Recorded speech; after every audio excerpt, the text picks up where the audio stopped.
explain it.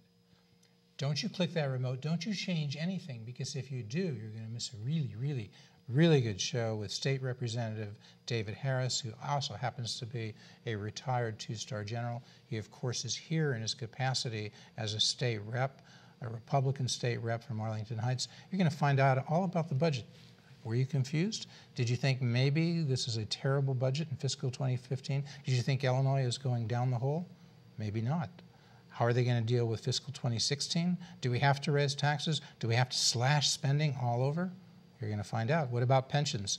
Is the state ever going to be able to deal with the pension issue? Oh no, you're going to find out, does Illinois have a chance to become this wonderful, powerful economic engine that it once was? Or is it doomed to always be going downhill?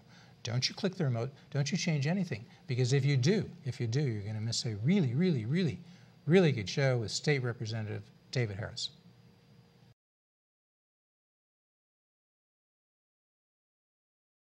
You're watching Public Affairs. Berkowitz is my name, and politics is our game. And we're going to be doing lots of politics and public policy this evening because we have as our guest State Representative David Harris. Look, this man knows so much. He's been in the legislature long ago. He came back after they let him go. They reduced his sentence for good behavior. But we're just going to start. We're going to come back to his background in a second. But the thing we really, I think, want to know, David, is that fiscal 2015, people don't talk in those words. We're taping this show on July 24th, 2014. So we're about a month into the new fiscal year 2015. You guys passed a budget, you guys and ladies, and that budget was from starting at the end of June going through the end of June 2015, right? That's right. And the budget says how much the state is going to spend on various things in that 12-month period, not a calendar year, fiscal year, right, and how much they're going to get in revenue. Right. And everybody thinks, oh, well, these folks were irresponsible and they passed a bad budget and there's a big deficit. Is any of that right? It depends on your point of view. Well, but I will tell you that. Let me give you, and I'll let you talk. Let me just give you a question that you can actually answer, not 5 questions. One, is there a balanced budget in the state of Illinois for fiscal 2015, the next 12 months? I would answer that question, yes, there is a balanced budget. Okay. Some people would say it can't be balanced because we have a backlog of bills, and they are correct. We do have a backlog of bills. But based on the amount of revenue that is projected to come in for the next fiscal year, from July of this year through June of next year, we have passed a budget that the spending meets the revenue. So in that respect, I maintain that it is a balanced budget. Okay, so spending meets revenue. In what respect is it not a balanced budget, if there's any respect? Again, some would argue that we're so far out of whack because, indeed, we do have probably, the estimate is somewhere, give or take, $5 billion in back bills that have not yet to be paid. Back bills. But that is a backlog. Just right, looking at the 12-month fiscal year budget, I would say that it is basically balanced. So I would also add, by the way, that it is where we had talked about these, or heard talk of these draconian cuts from one year to the next. The amount of money that we budgeted for FY15, the current fiscal year, is roughly the same amount of money that we budgeted for FY14. In other words, virtually no reductions whatsoever in any area of the budget. I think we're breaking news here. We're breaking news, folks, because everywhere else, if you watch public TV, that's TTW in Chicago, or even WYCC, I bet, though I haven't seen as much from them lately. That's Channel 11 in the Chicago metro area. Don't you get the impression that, oh, the world is ending and we had to slash spending, ridiculously if we were going to get a balanced budget? We don't have a balanced budget. Life is awful, and how are people getting by? And we just made news because we just found out that life, in terms of spending for 2015, pretty much the same as it was for 2014. It is pretty much the same as it was in FY14. So no spending. We didn't cut spending at all, basically, from 20. In some areas we did, and in others we spent more. In education at the state level got $117 million more for this fiscal year than what it had last 24. fiscal year. So, folks, if you're sitting at home and you've been going through tough times for the last, since 2008, when many people lost their jobs, had reduced work, had reduced income, and you still haven't come back in the last 6 years, and you're talking about how much you had to adjust and so forth, in the last year, apparently, the state didn't really have to adjust at all in terms of what it spent, right? It didn't. And, you know, part of the reason, So, Jeff, is... we're making news here. Well, part of the You're reason... a newsmaker. Nah, part of the reason is, Representative look, Harris, you're a newsmaker. the governor came in on his budget message in February, and he wanted to spend over $37 billion. Which would have been how much more than the year before? About over $2 billion more. Okay? Are you sure? Because, okay, so you mean the year before we were only spending 35? That's correct. Okay. And he wanted to spend in excess of 37 because if we had kept the tax, the 5% tax increase, or excuse me, the 5% tax, income tax in place, we would have generated a lot more revenue. And so you could have done that then?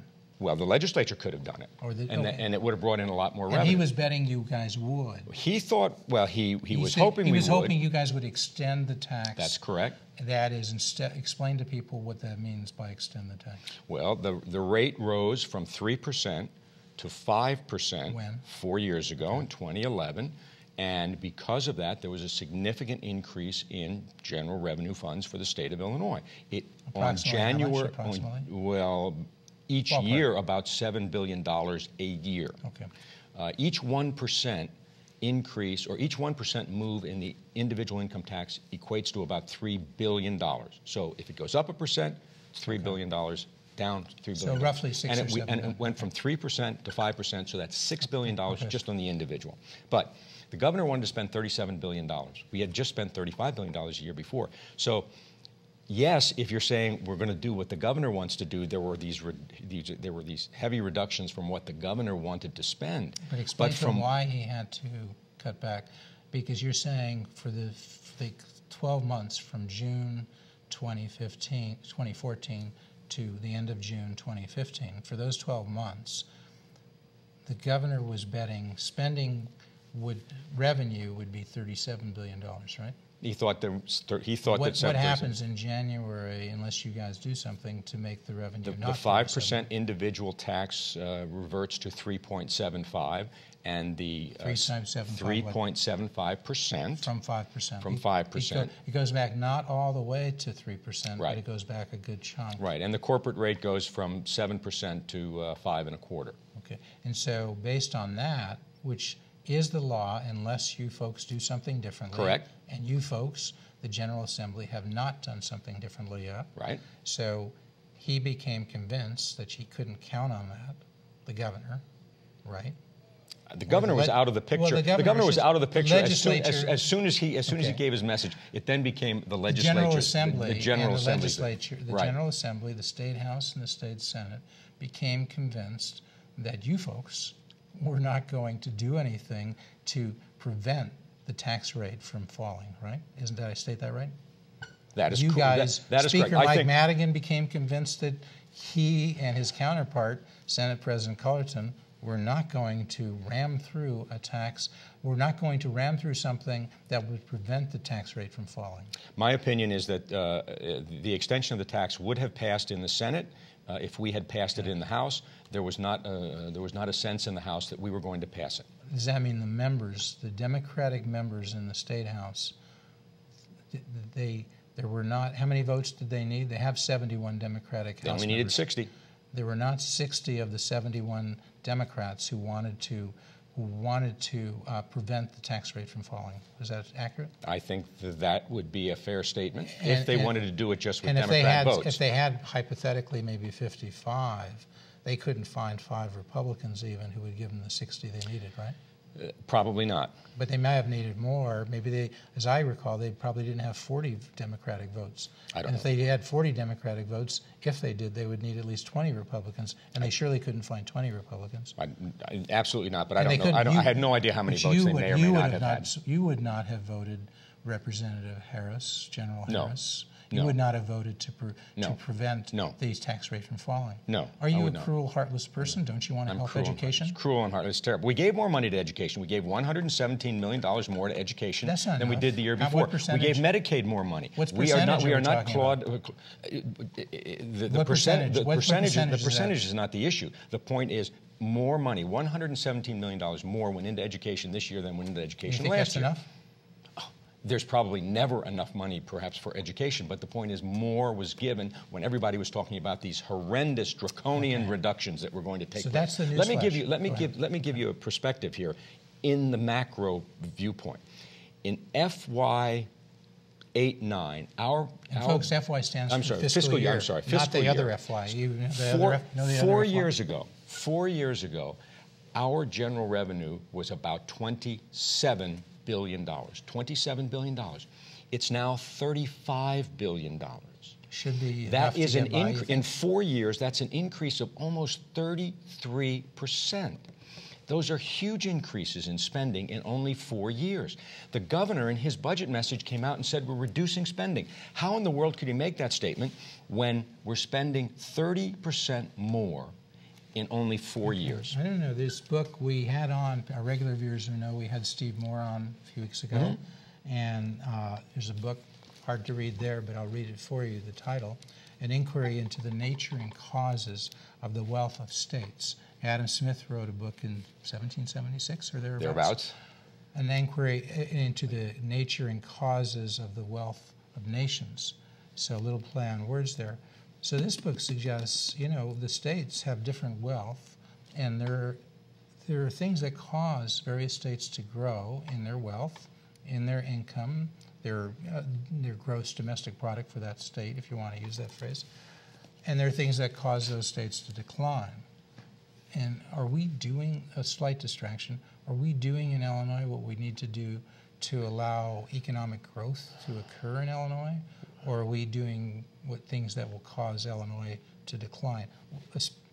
One question for you, David. Sometimes people say I ask too many questions at once. One question. Is Illinois getting better in economic terms or worse?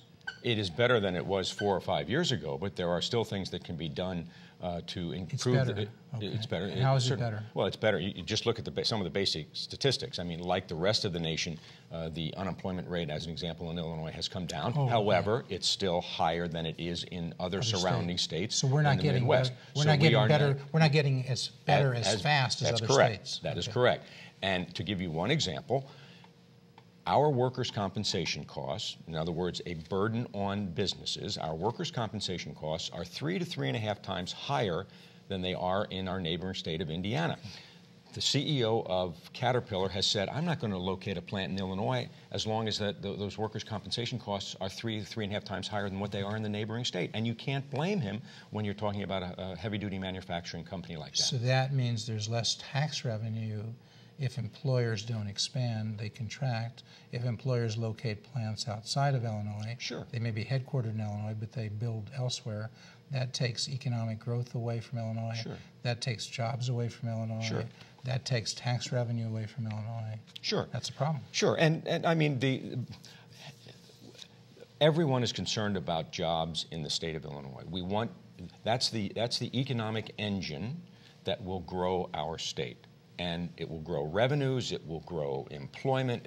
We want jobs in the state of Illinois. So you say, what's the best way to do that?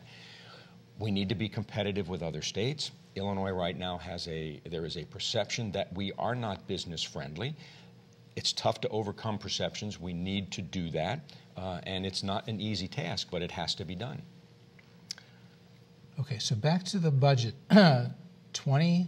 Fiscal 2015 is essentially done in the sense that folks have decided, at least for now, this is what you have in revenue, which is roughly the revenue to cover the spending of 2014, right? It's the same roughly the same as 2014, right? Okay, and so although the governor would like much more, so he could increase spending by $2 billion, the General Assembly says, no, you're not going to have it for now. But what that means, some might say, well, you only had to deal with a decline in revenue for half of a year because the tax Right. rate decrease starts in January of 2015 and goes through June. But your next fiscal year, if nothing is done to prevent the tax rate decrease, you will have a full 12 months of a lower tax rate. Right. That means you won't lose, what did we say? Each percentage point is $3 billion. So we lost roughly $3 billion in revenue. Is that right? No, we didn't. Excuse me. For 6 months, we lost roughly $3 billion, but we only $1.5 billion. We lost half of that because we only had 6 months roughly. in which that Right. tax decline, tax decrease was in Right. effect.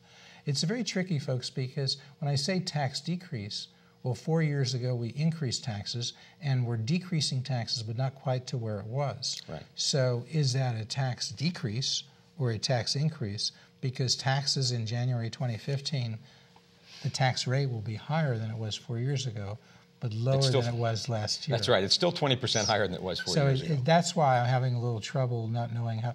But that being said, I'm having trouble is not the issue here. So in that 6 month period, we roughly had revenue go down by about $2 billion, right? In the It's budget. not that much, but that's okay. Maybe $1.7 billion, something somewhere like that. upward. Somewhere between $1.5 billion. Right, Okay. thereabouts. Well, you also lost some corporate tax revenue, which we weren't counting in that. Or when you say for 1 point, are you including both individual? No, and that's corporate? just individual. So you lost some corporate. So. Right. And you had some revenue growth, natural revenue Okay. growth. So the point is we lost $1.5 Right. billion to maybe $1.7 billion, but now in the next fiscal year, that tax rate decline, not fully back to what it was, will cause, will be affected for all 12 months. Right. And you're saying you'll lose about $3 billion, maybe a little bit more. Right. And now, if you do that, if you cut revenue, you've already cut it back to the level of spending in 2014. If you cut spending now from the current level to match that decline of $3 billion, well, then you're cutting spending from the 2014 level by about $3 billion, right? There are significant pressures for fiscal year 16, which is the fiscal year that we're going to be working on when we go back to the legislature in January. And yes, you are correct, because that tax reverts to the 3.75 level, unless the law is changed for a full year, there will be less revenue coming in and a lot less revenue coming in. And we're speaking in rough terms here. And we have significant pressures, spending pressures, which are there. So it is not going to be an easy budget for FY16. So one, you're going to have to cut spending by at least about $3 billion. Would you say roughly that to keep the balance, to keep the budget balanced? I'm not going to suggest that.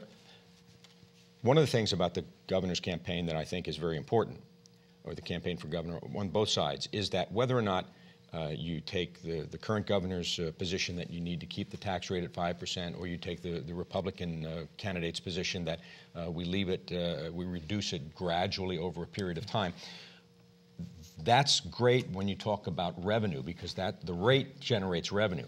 But the other side of this issue is spending, and you have to address the spending. So the answer to your question is yes. There have to be, I think, have to talk about reductions. Well, for the moment, we'll come to what should happen to the tax rate, whether we should revert back, and whether we should revert back all in one fell swoop, staggered, whether should we follow the Quinn model, the Rauner model.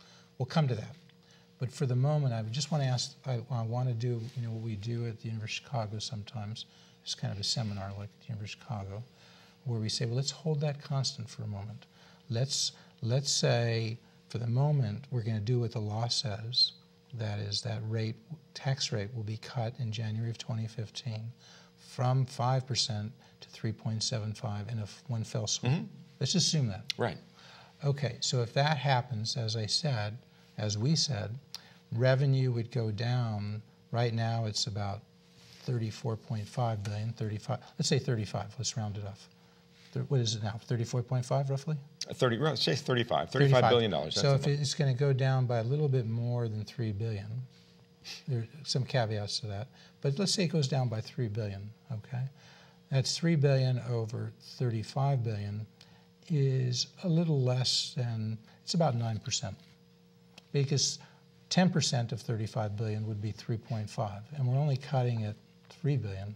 So, trust me on the math. It's about 9%. Agreed? Okay? Could be a little more, a little less, but the math is pretty simple, okay? So are you ready to say, for the moment, and then you would tell me, I think, that the pension payment that we're required to make next year is somewhat higher than the payment we made this year, right? Correct. Okay. So even keeping spending on everything else the same, or spending now, if it's kept same in other areas, but say the pension goes up, payment might go up $200 or $300 million, something like that? Probably in the order of 200, not 300, but probably Okay, say under 200 million. Medicaid would be That's going up. depending on what the courts say about the pension. We'll come back to that. Medicaid would be going up because I think you've said that we expanded the eligibility, the income eligibility, so there are many more people eligible for Medicaid. And that might go up if nothing else stays the same, if nothing else changes, putting aside inflation, health inflation, so forth, healthcare inflation. It goes up by what, 200 million, probably? 200, 300 million? It varies, but Okay. yeah, let's say 200 million. So we're now talking about, we'd have to cut spending to keep a balanced budget.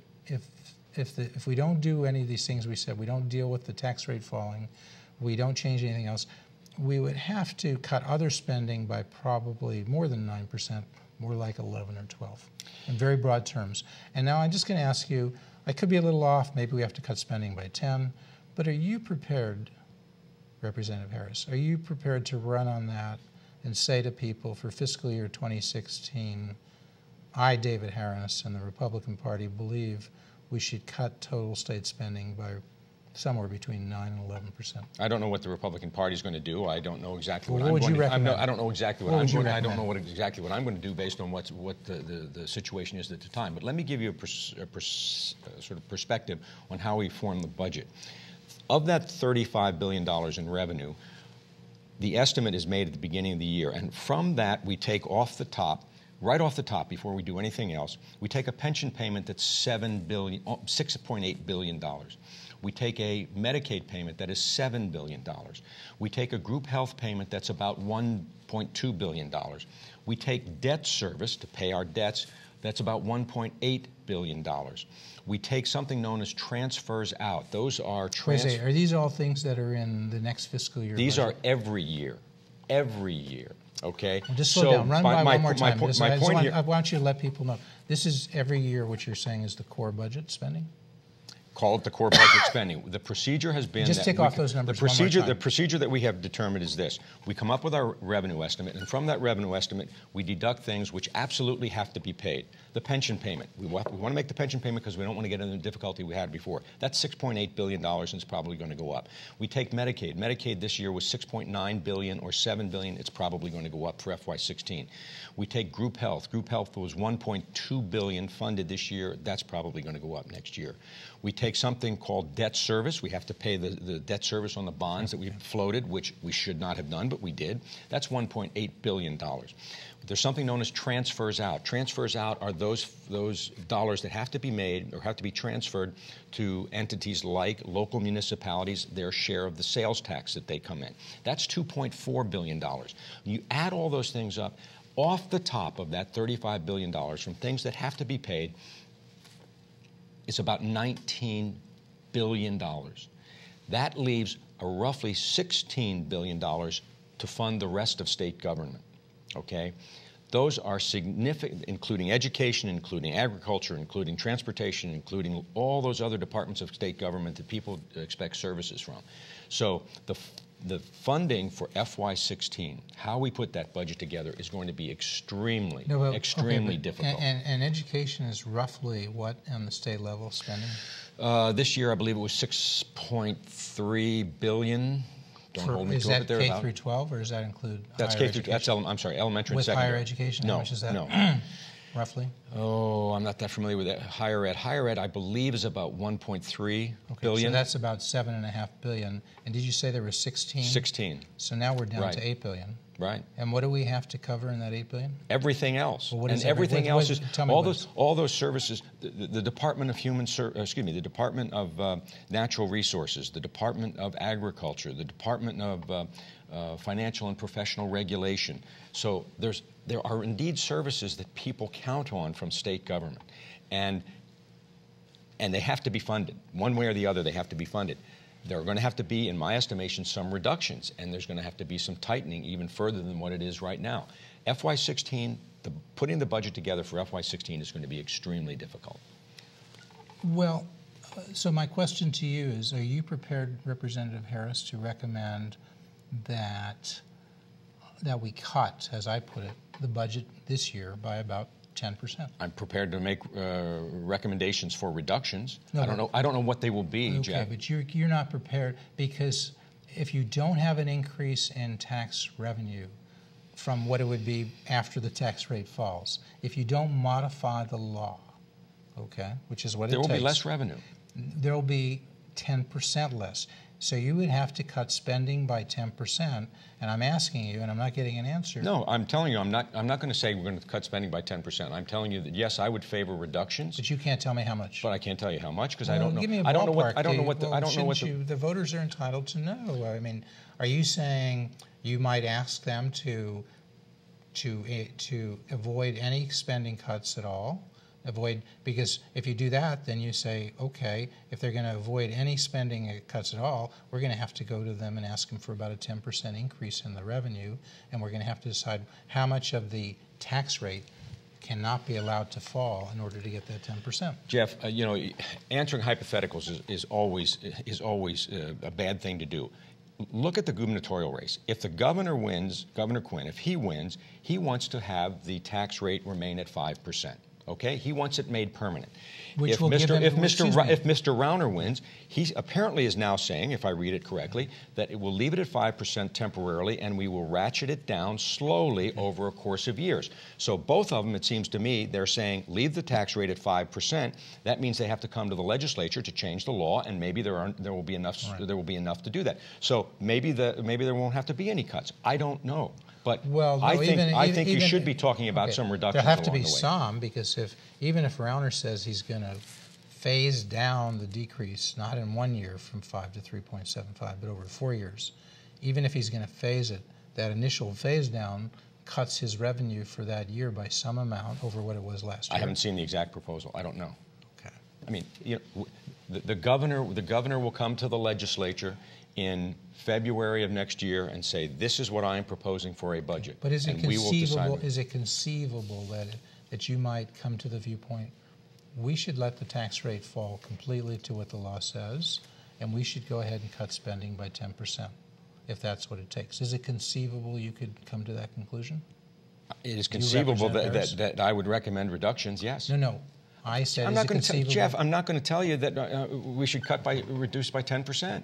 I don't know what the situation is going to be at the time. I will say, if the Republicans follow your lead, and don't be offended at this, it's just my opinion, if the Republicans follow your lead and if Rauner follows your lead, he will lose. The Republicans will lose. You lose the governorship, you will be forever the minority party. I predict that. Well, let me tell you something. I predict that because we will be the minority party until the year 2022, unless the map is redrawn. But you won't have any change here. You will not have a Republican governor, because all around the state of Illinois, if he adopts what you've said, okay. What did I say? I said there will be reductions. You've adopted mush, with all due respect, because I'm a voter, okay, and I'm listening and I'm trying to say, what does Representative Harris believe? What does the Republican Party believe?